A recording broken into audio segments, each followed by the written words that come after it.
Good morning po. Tayo po'y mag-aral ng salita ng Diyos. The Book of Colossians chapter 3 verses 23 hanggang 24. Ano man ang inyong ginagawa, gawin ninyo ng buong puso na parang sa Panginoon kayo naglilingkod at hindi sa tao.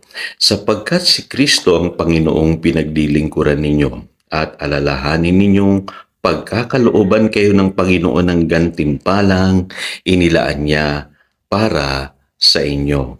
The blessing in serving God. At dito po sa text natin today, ito po'y pangaral ni San Pablo doon po sa mga alipin nung kanyang kapanahunan. At pinapaalalahanan niya itong mga alipin na kapag sila'y naglilingkod sa kanilang mga amo, gawin nila ito na parang sila'y naglilingkod sa Panginoon. Pero bukod pa dyan, meron pong malalim na kahulugan itong text natin today. Dito makakita tayo ng mahalagang katotohanan na kapag tayo po ay naglilingkod sa ating Panginoon, tayo po ay tatanggap ng gantimpalang inilaan niya para sa atin. Kaya napakahalaga po ng paglilingkod. Kung naalala niyo po nung nagsimula tayo nitong linggong ito sa ating pag-aaral, ang teksto natin ay yung Matthew chapter 6 verse 33. Kasi pag inuna po natin ang paghahari ng Diyos sa ating mga buhay, ibibigay niya ang lahat ng ating pangangailangan. So ganoon po pala ang pagkilos ng Diyos sa mga taong nagmamahal sa Kanya, naglilingkod sa Kanya at inuuna yung Kanyang paghahari. So ano-ano ba yung dahilan bakit kailangan tayong maglingkod kay Lord? Bakit kailangan natin siyang mahalin at ibigin? Ang sabi po sa Deuteronomy chapter 10 verses 12 to 13 ay ganito. Ang gusto lang naman niya ay igalang ninyo siya, sundin ang kanyang mga utos, ibigin siya, paglingkuran ng buong puso't kaluluwa.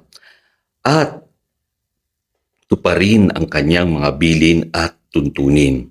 Ito rin naman ay para sa inyong kabutihan. So, para daw sa ating kabutihan, yung paglilingkod sa Diyos. Ano po? At ang sabi po sa Exodus 23 verse 25, kung si Yahweh ay siya lamang ninyong paglingkuran, pasasaganahin ko kayo sa pagkain at inumin at ilalayo sa anumang karamdaman. So kapag tayo naglilingkod po sa Panginoon, malinaw po ang sabi ng Biblia, pasasaganahin niya tayo sa pagkain at inumin at ilalayo sa mga karamdaman. Napakagandang katotohanan po nun. Pwede natin panghawakan yun. At yung sinasabi po dito sa Job chapter 36 verse 11, sabi dito, kung sila ay makinig at sa Diyos maglingkod, buhay na sagana at payapa sa kanila'y idudulot. So yun po yung gantimpalang tinutukoy po ni Apostle Paul dito po sa Colossians chapter 3 verse 23 hanggang 24. So hindi lamang yan, marami pa po. Iba po kasi kapag ikaw ay naglilingkod sa Lord. At mahalaga, kasama mo ang iyong buong pamilya sa paglilingkod sa Diyos. Sabi sa Joshua chapter 24 verse 15, para po yung pagpapala, lubusang dadaloy sa inyong buhay. Ngayon, paano ba tayo maglilingkod sa Lord? Unang-una, serve with love. Kailangan po pag-ibig ang pinanggagalingan ng ating pong paglilingkod. Pagmamahal sa Diyos at pagpapasalamat. Ganun po ang dapat nating maging motibo. Ano po sabi diyan? Ano man ang inyong ginagawa, gawin ninyo ng buong puso na parang sa Panginoon kayo naglilingkod at hindi sa tao. Sabi sa Colossians chapter 3 verse 23. Pangalawa po, serve the Lord with gladness. Yun ang sabi sa Psalm 100 verse 2. Hindi yung napipilitan ka lang. Pangit po yung napipilitan sa paglilingkod sa Diyos. Ayaw din ni Lord nun. Naalala nyo si Martha. Naglilingkod nga siya. Pero napansin nyo ba na nagalit siya dun sa kanyang kapatid na si Maria? Dahil hindi siya tinutulungan. So in other words, maaaring may maling motibo sa paglilingkod ni Martha. Kaya hindi siya kinalugdan ng Panginoon. Kailangan po, nagagalak tayo kapag tayo po'y naglilingkod. Hindi mahirap yung mga responsibilidad na ginaganap natin bilang Kristiyano. Hindi mahirap yung pagdalo paglinggo sa gawain, sa mga prayer meetings, sa mga Bible studies, yung pag-share ng gospel, kailangan ginagawa natin yan ng may kagalakan. At higit sa lahat, pagka naglingkod po tayo, dapat wala po tayong hidden agenda or ulterior motives. Kailangan po pure yung ating motives sa paglilingkod sa Diyos.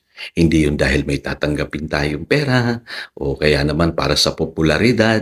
Ang sabi ng Proverbs chapter 16 verse 2, alam ng Diyos yung ating mga motibo.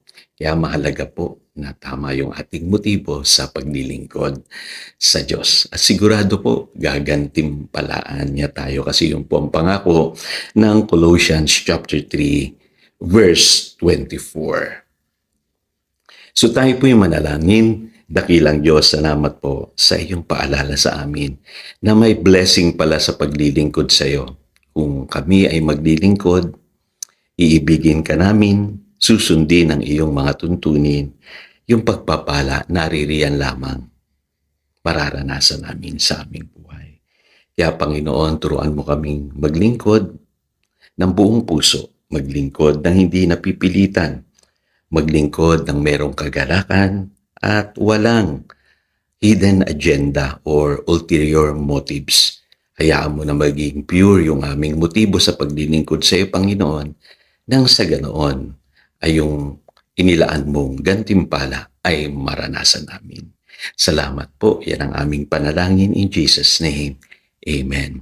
Again, ito si Pastor Jojo nagpapaalala upang daluyan tayo ng pagpapala. Manatili tayo sa kanyang salita. Good morning.